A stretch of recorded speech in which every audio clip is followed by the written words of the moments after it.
Thank you, Yumi. Thank you. So beautiful. Thank you so much. Thank you for the introduction. Thanks for the introductions, Gabby and Brian. My name is Ted Wiprud. I am so honored and excited to be on the same Zoom stage here with Yumi Kurosawa. We're going to spend some time learning about the Koto, but also about Yumi's own remarkable personal history with the instrument. And we're going to be learning about traditional music, but also about contemporary composition, new sounds for the Koto, new ways of thinking about that great instrument. And we started out right away with music composed by Yumi, a piece called Greenpoint. Am I pronouncing that right?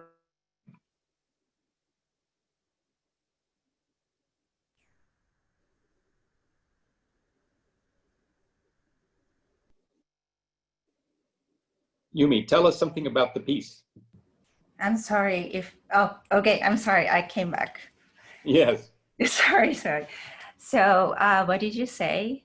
I'm sorry, it was... Yeah, so we just heard this dramatic, passionate sounding, beautiful work for the Koto, which was clear traditional music. Tell us what it's called and what it's about. So this piece is called Greenpoint, and yeah, clearly I used to live in Greenpoint, Brooklyn. I still love Brooklyn, but yeah, that doesn't mean I wrote this piece for Greenpoint. When the moment I wrote this piece was that I was, yeah, challenging to figure out how I can build up my career here. So there are many kinds of stories behind. I see. Well, why don't we begin by just with the basics, with a tour of the Koto. Can you tell us about the traditional music, how it's played? Just probably many of our listeners are familiar with this, but let's catch everybody up. Sure. So yeah, I'd like to give you some information about the Koto history and Koto. Koto has more than 1,300 years of history. It was used for everyday training for monks and medical doctors to raise their inner strength and concentration. There is an old expression, Ichion Jobutsu, basically means that you train yourself hard every day to make one perfect sound or note. Anyway, so after a while, Koto became part of education for the aristocratic society. And then finally, it became a culture for people in general. By the way, before Koto appeared, there's already Koto-looking string instrument in Japan. It was used for praying for God. Yes, and then by Saniwa, who was doing this specific job, like a messenger. And this one is actually 13-string koto, which is an orthodox regular koto. And koto body is made of paulownia wood.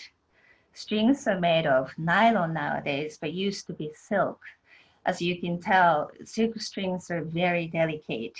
So we normally use nylon strings especially for contemporary music. And bridges are movable. And we have to retune for each music pieces. We use 3 picks made of ivory. And there are 2 sound holes underneath. So it's like a box, hollow instrument. And actually, this one is 21 strings, invented by music composer Minoru Miki and koto player Keiko Nosaka in 1969. It's obviously wider range, and it's more complicated and more work than 13-string koto, basically. And speaking of traditional koto music, we use 13-string koto.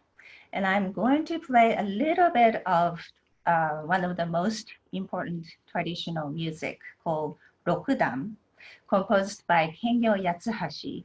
He was a genius composer and koto shamisen player.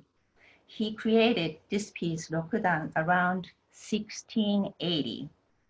He passed away in 1685 when Bach was born. So before I play Rokudan. Let me show you how wider this 21 string koto than 13 string koto. So this is 21 string koto, wide. Then I move to 13 string koto, which is this much.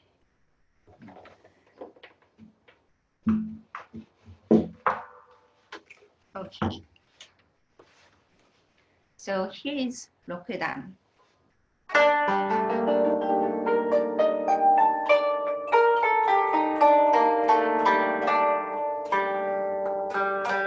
So by the way, this music scale, I'm sure most of Japanese people feel that Japan sound.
Wow, wonderful, just wonderful.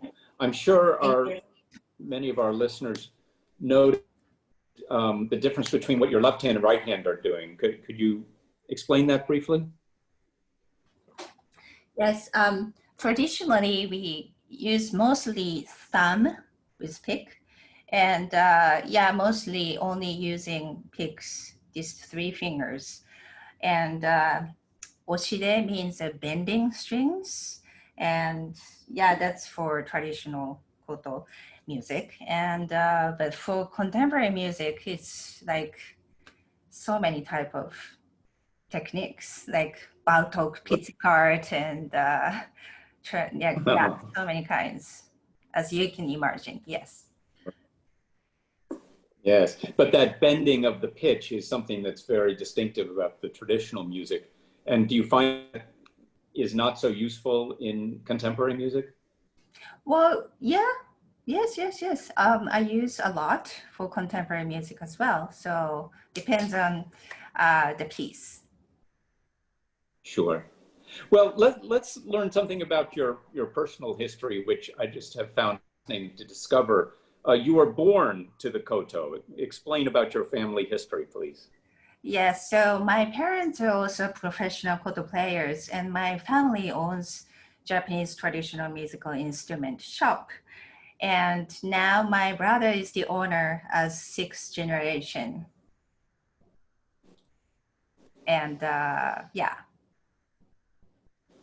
Right. And so your family was actually involved or was close to the people who created the 21 string koto, yes?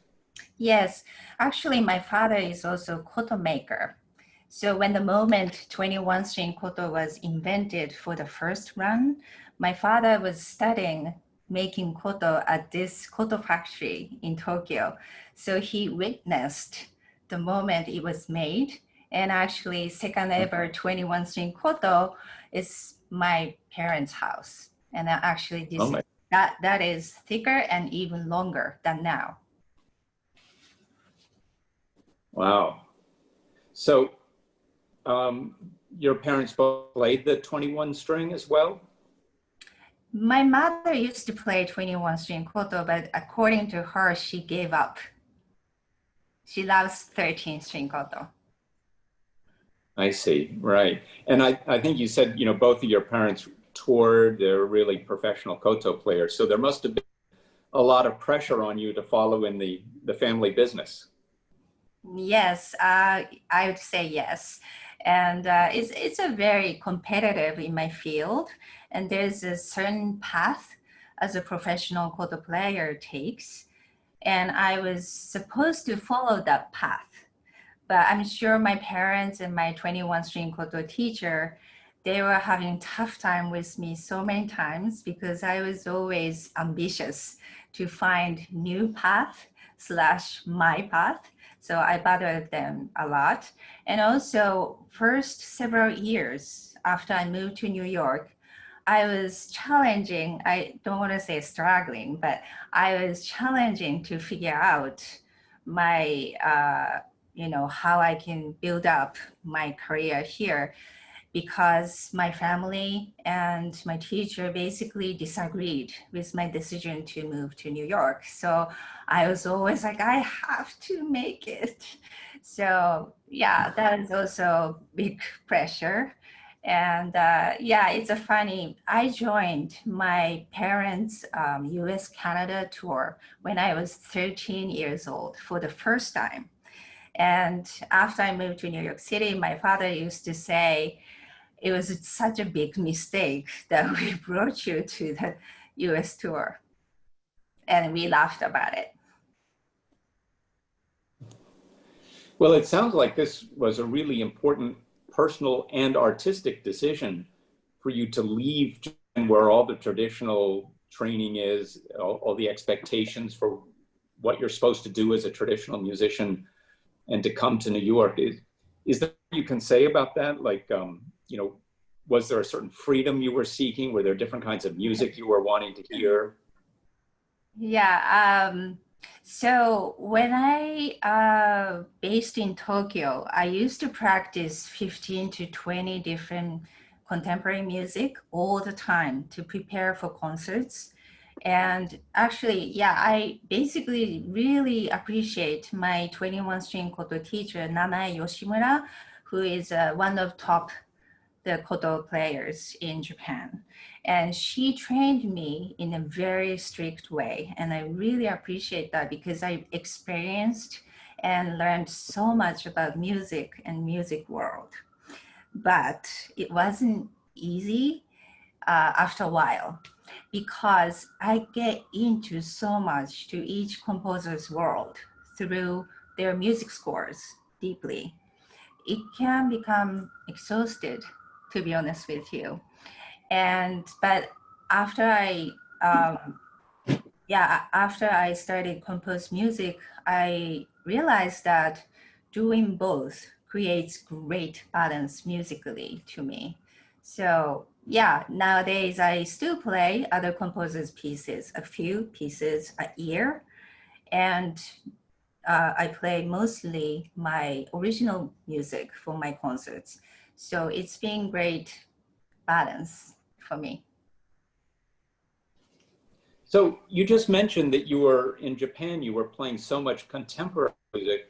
And so we have to remember this 21 string koto is a very new instrument. It's only existed since 1969, and it's not really designed for traditional music because the traditional music is conceived for the 13 string. So is it fair to say that the entire repertory for the 21 string koto is contemporary? So yes, but yes, so Nana Yoshimura, my teacher, also have been working so many composers and together and to create new pieces. And so it's still new. It's very tricky to explain. Let me say this, traditional Koto music, tradition is very different category for me, even though I'm Koto player, but it's traditional music is different category for me. And I respect my tradition and it's forever. So that's that, it's different. But speaking of 21 string Koto and contemporary music, yeah, so now I compose music and I can see differently when I play other composers' music. And even when I play other composers' music, I feel like welcome back to one of my home.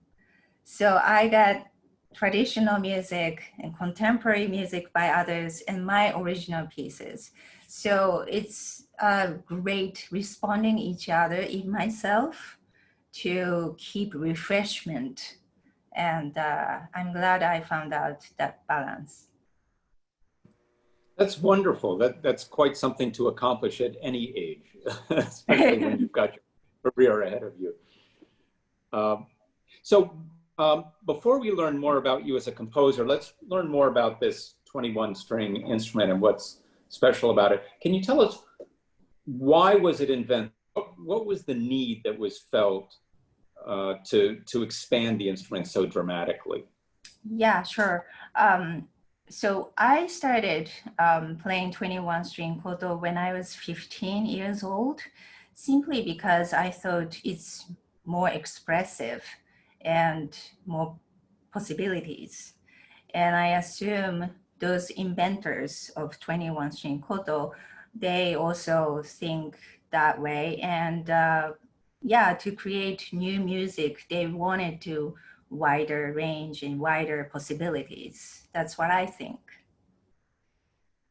You've, as we'll find out very vividly soon, you've been collaborating with musicians from very different traditions, from Japanese music, including Western instruments. Does the 13 string ever collaborate with Western instruments or other traditions, or is that really a 21 string thing? Oh yes, of course. There's many contemporary music for 13 string koto and uh, yeah, contemporary music composers working on that too. So yes. I see. But do you find that the 21 is more congenial for collaboration with other instruments? Yeah, I think so. 8 strings more than 13 because 21 strings koto. That 8 strings makes things really different.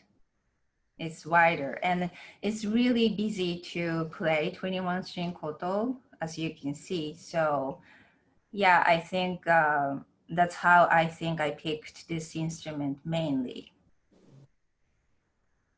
Did you say it's easy to play the 21 string koto? Something tells No, me it wouldn't be so easy for me.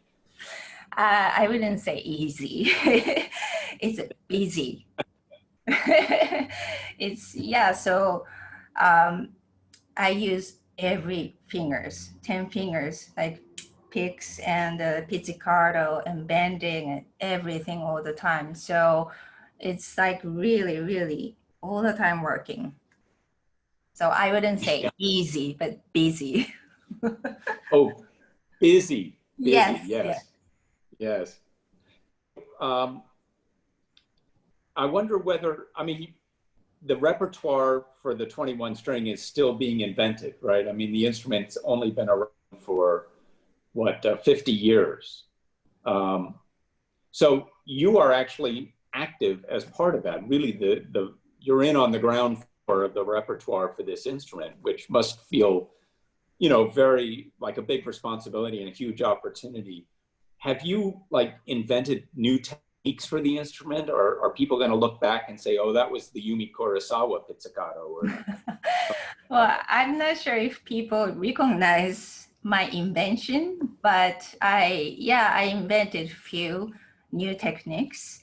And first of all, you have to have different training for 21 string koto because it's different than playing 13 string koto. And also you have to approach differently and train in a certain way to play contemporary music. I think, Ted, you understand what I mean, right? yes, absolutely, yeah, yeah, yeah. So can you show us any new techniques? Demonstrate something for us there. I'm not sure if you can see from this angle, but this is one of my new not technology, but technique.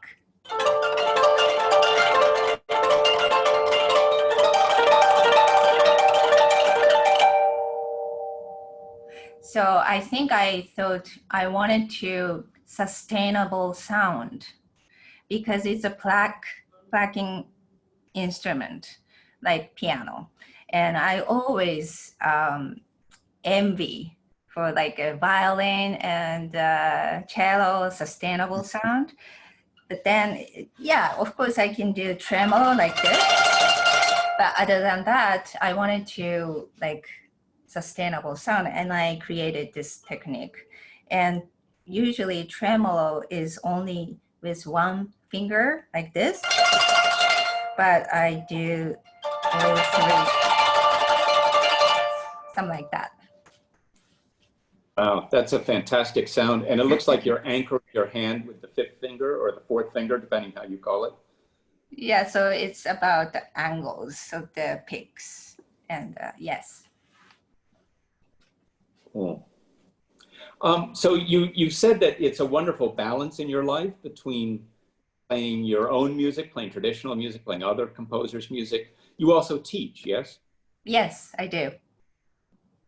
Right. So that's a very full life in music, music morning, noon, and night. That's really great. Yeah. So when I started compose music, I was kind of having tough time to figure out transition between performing and composing because to me it's a different setting. But nowadays I got used to it, but still sometimes it gives me hard time, of course. But when I finished composing a piece, I feel so relieved and happy. So I really, really glad that I found that balance. So are there other kinds of music that are influencing you when you compose? Certainly traditional music is part of your mindset. I'm sure you can never escape that. And you have a kind of unique ability to tap that great resource for your own music. But are there other kinds of music that appeal to you or come out in your voice? Yeah, for example, when I was a child, I used to listen to all kinds of music, not only Koto music, from abroad, including rock and pop, of course, and Western classical and ethnic music. And I remember my heartbeats gets faster, impressed emotionally to certain music. So yeah, that those all kinds of music influenced me a lot. And when I was in college, I thought I should mix with other culture because I thought traditional music used to be new. So I wanted to see at least, I wanted to try at least to see what I can do in this era.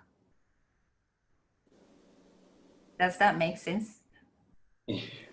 Yeah, certainly.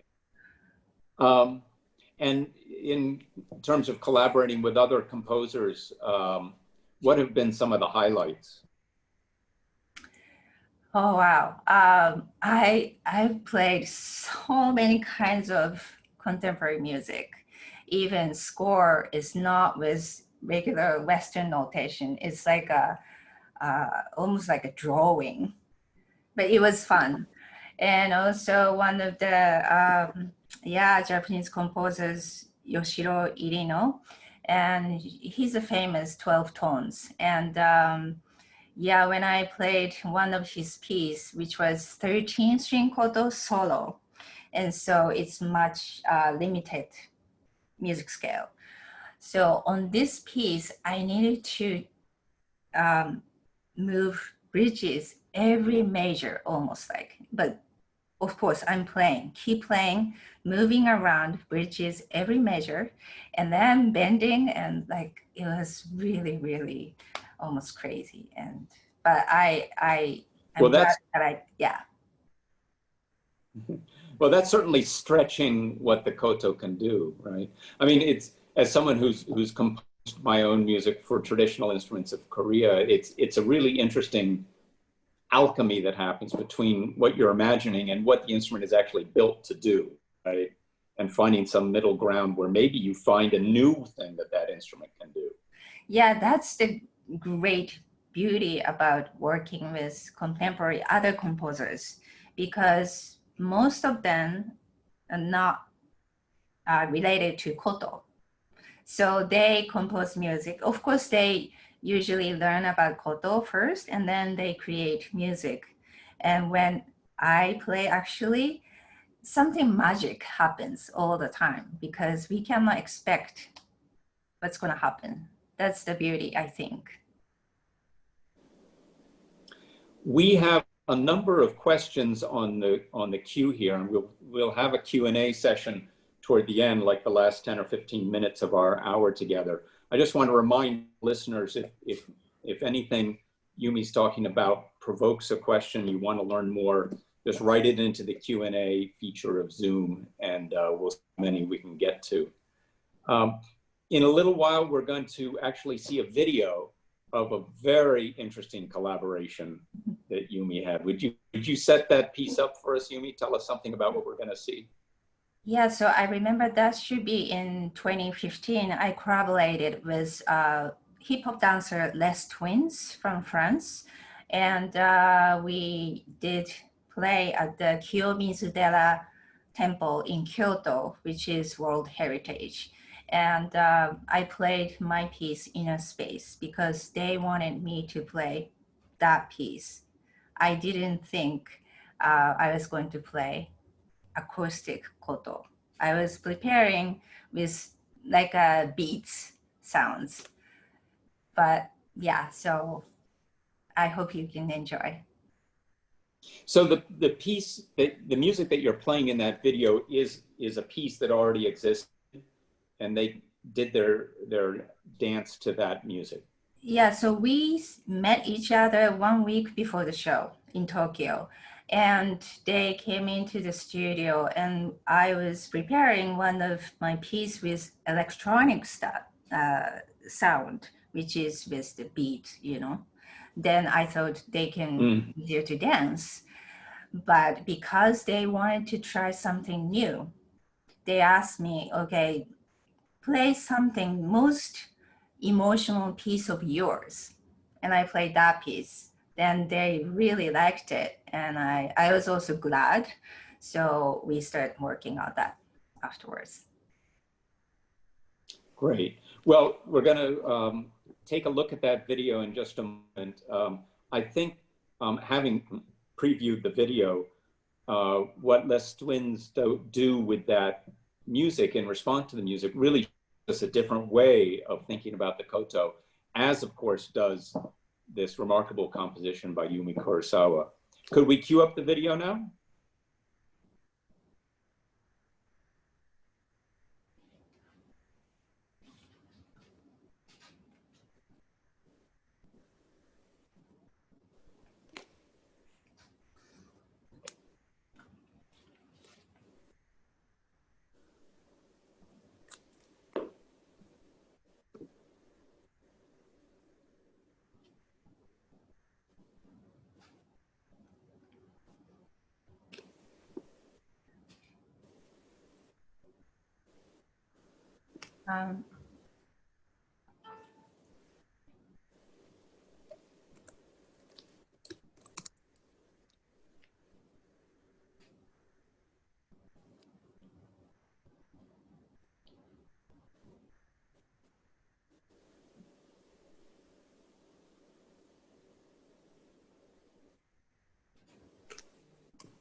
Um, there's a no sound, so if you can volume up. There we go. Could we take it from the beginning?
Well, that was remarkable. I hope people could really see and hear that. And if you want to find out more and see it maybe perhaps more clearly, it is available on YouTube, right, Yumi?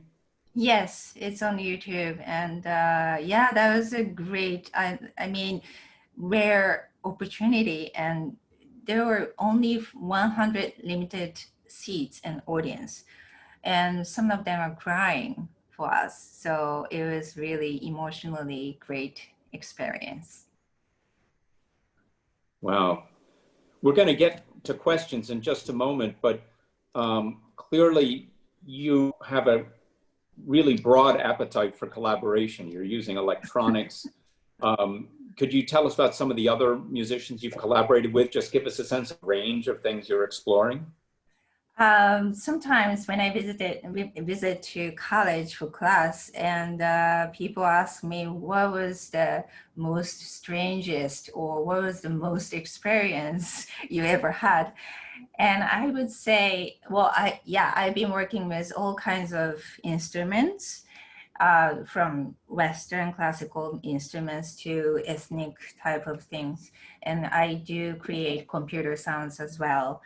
And I've been working with video, like artistic type of video installation, and ballet, all kinds of dance and theater. But not bad. But I've done New York fashion show for one designer, and when I arrived there, I realized, I found out there's only me as a musician. And they said, you're the only musician and you do all entire show. So I played solo Koto for the runway show. And that was really a rare opportunity and interesting. Yeah, your first CD, I think, was with Western Strings, right? And the second one with a tabla player?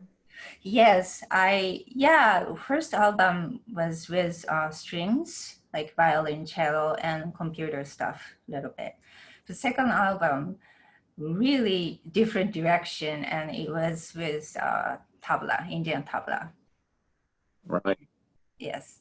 So we're talking with someone tonight who has a range all the way from 1,300 years ago, right, today and into the future, creating combinations that have never even been imagined. Let's have some questions. There's quite a beautiful range of questions, and let's start with a technical one. Can you briefly describe what's the difference between the Koto, the Guzheng of China, and the Kayagum of Korea? Yes. So Chinese Guzheng, they actually use 10 picks, and strings are made of steel, gut strings. So it sounds really different and much shorter and lighter. So I envy them all the time. And Korean Kayagum is also much smaller and like really lighter. So I also envy them. But Korean Kayagum, they don't use picks. They play fingers and a thicker, lower sound than Koto and Chinese Guzheng. Yes, and I guess it goes without saying that all three of these instruments in these closely related East Asian cultures have the same basic construction and movable bridges. Another question about ivory. You mentioned that the picks are made of ivory. Are they still made of ivory under the current, ban on import of ivory? Yes, yes, I know, yes, but we still use ivory. It's a tradition, and there is plastic or other kinds, but it's too weak. Plastic breaks so easy, and so sounds totally different. But I also have hippo's teeth picks as a test. I got them from from my brother. So yeah, we are looking for other materials, but yeah, ivory is the one. I'm sorry. Huh. Because I would think you might have trouble even traveling abroad with that, the way some classical musicians do, bringing their instrument back into the country. Well, yeah. So this 21 string, particularly this one, got lost 10 times by airlines, but luckily every time came back safe. So, but nowadays all airlines got much, much better about luggages. So I'm glad. Yeah, it's such a big instrument, and I have to be really strong. And yeah, but that's one of my job also, I think. But that doesn't mean I always carry it around by hands. You know, people help me a lot, so I'm fine and thankful. Here's another technical question. When you collaborate with other kinds of musicians, how do you have to modify the instrument? And I'll interpret that question potentially to mean like your collaborator could discuss with you the scale, right? Because by moving the bridges, you can create different modes on the instrument. Yeah, so contemporary, like Western classical musicians slash contemporary music composers, they usually learn about the koto, basic structure or mechanism first. And then, of course, I give them always was the range of 21 string koto or 13 string koto. So that's how we start working together. Right. But then you have many options of how you can set up the scale, yeah? Yes, that's a trick, but yeah, I always say to composers, after you create first piece for koto, then you will learn so much. Even though I explain much, but you have to experience what's going to happen when you write this or that. So yeah.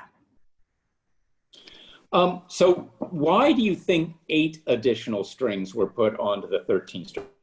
Is there some particular significance to that musically? Like, is that an octave or is there a cultural significance to that number? To me, 21 string koto is, I think, maximum for me. There's other like 25 strings and 30 strings koto. Oh my. But to me, 21 is the maximum. It's already so much to do for me.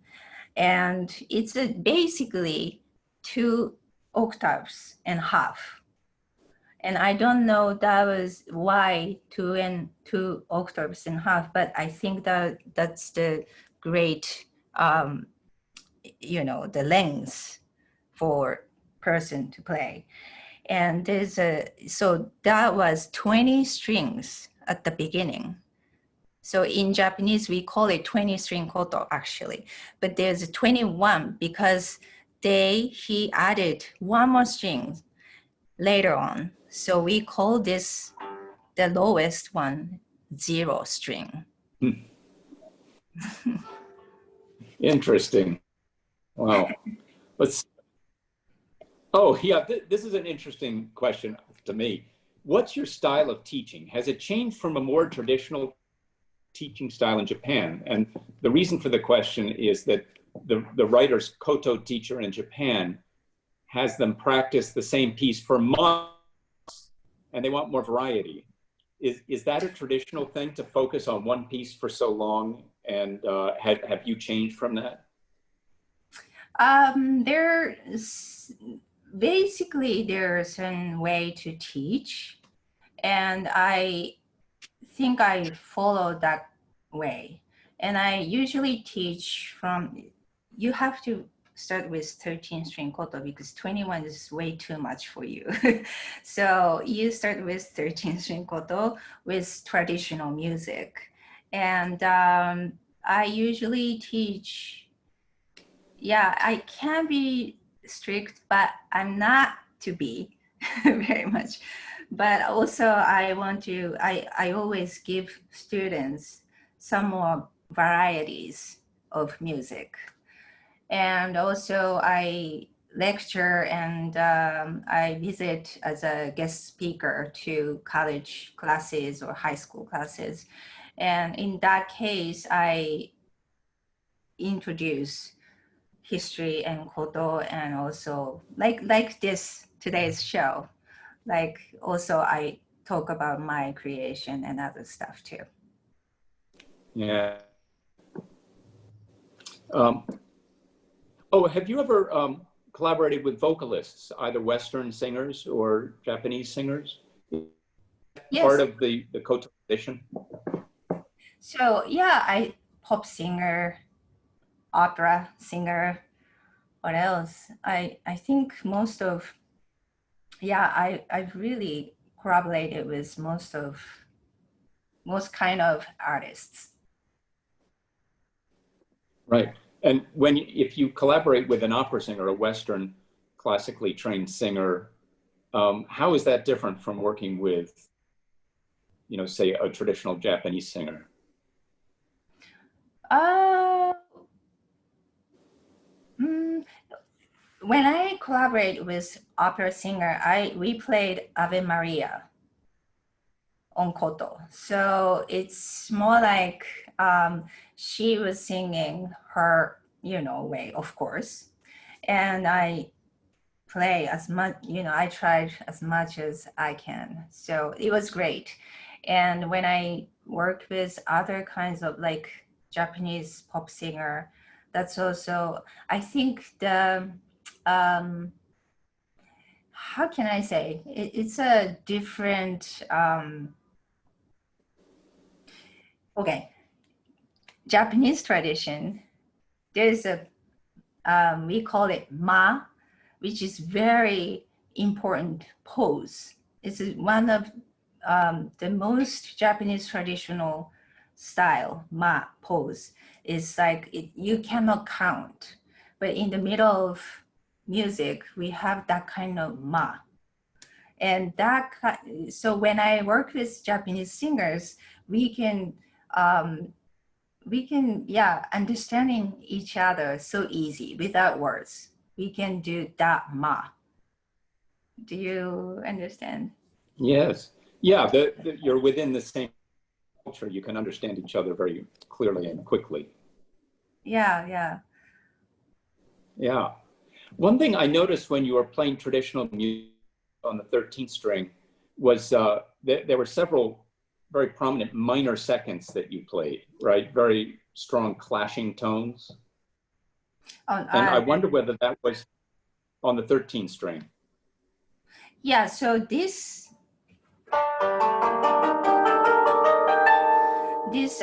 particular Japanese scale, which is minor pentatonic scale, is invented by also Kengyo Yatsuhashi, who composed Rokudan I played today.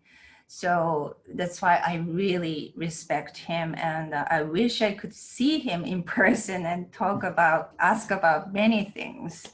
So he was really, really big historical person. Right. So what's your next project? I just done with the project with Orchestra of the Swan from England. I premiered Koto Concerto Genji, composed by Darren Hagen in 2011. And like a couple months ago, artistic director David Lepage contacted me, and they sent me Vivaldi Four Seasons Autumn, Movement 2, only strings part. And I improvised on it. And I already recording. I finished it and I sent it to them. So now they're working on it and it's going to be released soon. So it's exciting.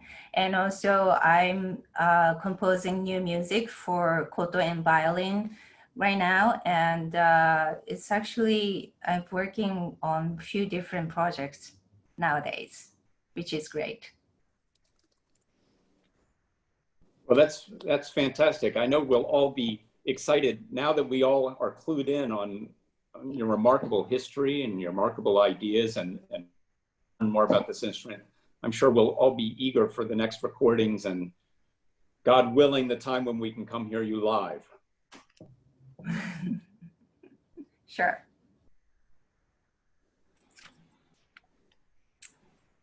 And I think that'll just about wrap up our time together. Thank you so much, Yumi. Thank you so much, Ted. This was a wonderful presentation, and we cannot thank you enough for having us in your homes and giving us all of this great information and the sounds. The sound of the koto is just so refined and so sweet and wonderful, and I just really enjoyed it. Thank you so much. Also want to thank everybody for joining us, and to also let you know that since we had this little glitch with the sound at the beginning of the video, we will make sure that we include a link to it in tomorrow's email that you will receive. And that way you can watch it again and have to start the sound right from the beginning. Thank you again for coming. We hope to see you again in 2 weeks at our next WMI Plus at home. And again, watch out for tomorrow's email, and please, visit our website as well. And thank you so much for being part of our community. We really appreciate it. And thank you again, Yumi. Thank you, Ted. This was very special. Thanks. Thank you so much. Thank you.